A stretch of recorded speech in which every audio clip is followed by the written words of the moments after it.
Okay, there's been fairly heavy snow. Visibility is atrocious. What are we looking for? Well, a lot of the techniques that work in fair weather in all seasons will of course still work in winter. So the shape of this tree out here is telling me south is that way. And some of the signs we might not think to look for on days like this are still just as good. We've got some of the golden Xanthoria lichens, again, telling me that south is this way. But the winter specific and the snow specific clues, we have to look for something slightly different.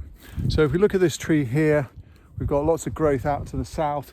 But what I'm looking at is the way the snow has collected on the tops here, all the way along the tops. Any sort of half flat surface has collected the snow, and we'll get that on any flat surface, whether it's the ground or a branch.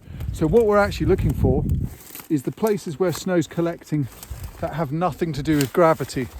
And as we look up the tree here, we can start to see the strips on the north, or in this case the northwest side of the tree, and then we just tune into that and see if that's a dependable trend. And that's what I've been doing.